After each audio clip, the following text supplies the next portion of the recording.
هونەرمەند ئەرسەلان بەهرامی نوێترین ڤیددیو کلیپی بە ناوی ڕقەڵاتم بڵاو کردەوە. ئەم بەرهەمە هۆنراوی شاعری گەورەی کورد هێمن موکریانیە و کاری دەرهێنانی لەلایەن سەفین قانعەوە بۆ کراوە و ئاوارە عومەر کاری وێنەگرتنی بۆ ئەنجام داوە.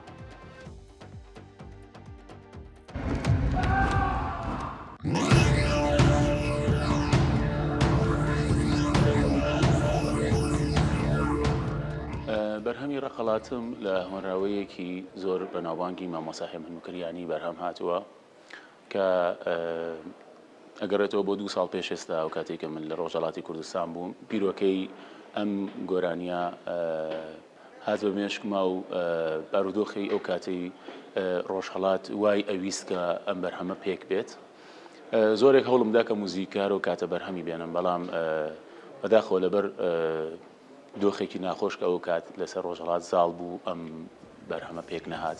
دواتر کە گەڕامەوە شاری خۆشەویستی سلێمانی باوکاری کۆمەڵێک هاوڕێی بەتوانا و بەهرەمەند توانیمان ئەم کارە بەرهەم بێنین.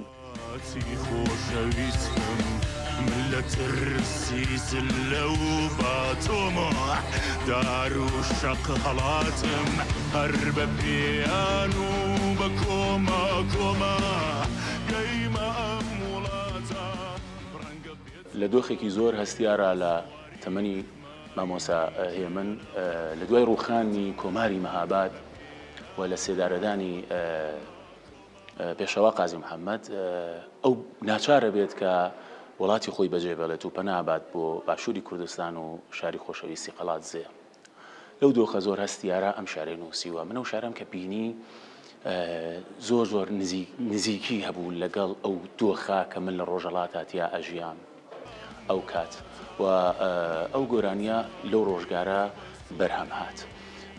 ئەگەر بە وردی سەیری ئەو گۆرانیە بکەین و بێنەوە ناو ژیانی یاسایی خۆمان ئەبینین کە کوردانێکی زۆر ناچارن کە وڵاتی خۆیان بەجێ بێڵن، ناچارن کە زێری خۆیان بەجێ بێڵن.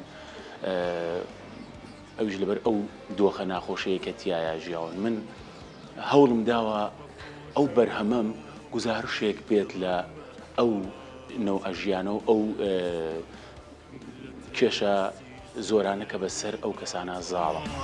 دار و شەق هەڵاتم هەر بە پێیان و بە کۆمە کۆمە گەیمە ئەم وڵاتە ڕەنگە بێتوە بێ بە سواری ماینی جێلەقە هەڵاتم هەر بە پێیان و ئێمە کۆمەڵێک هۆنراوە و شاری نیشتمانیمان هەیە کە لە بە زۆر دوور نەکەومەوە لە حاجی قادری کۆیەوە بگرێت تا ئەم سەردەمەی ئێستا هەیە کە ئیشی لەسەر نەکراوە.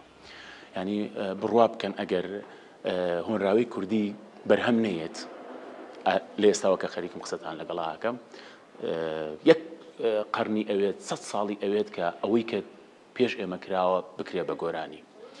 جا شتێکی زۆر زۆر گرنگ کە هەیە قابلیەتی زمانی کوردیە کە لەگەڵ تەواوی ستایلە موزیکانی دنیا و بەتایبەت لەسەر هەندێکیانە زۆر جوان ئەنیشێت و ئێمە ئەتوانین بەرهەمی جیاواز پێشکەش بکەین.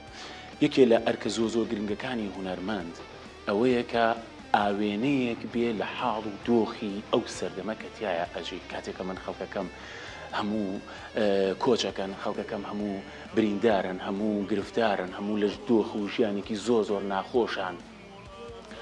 من چۆن ئەتوانم گۆرانیە بڵاو بکەمەوە کە گزارشت لە شتێک ئەدا کە زۆری جیاوازە لەگەڵ دۆخەکەی ئێستا.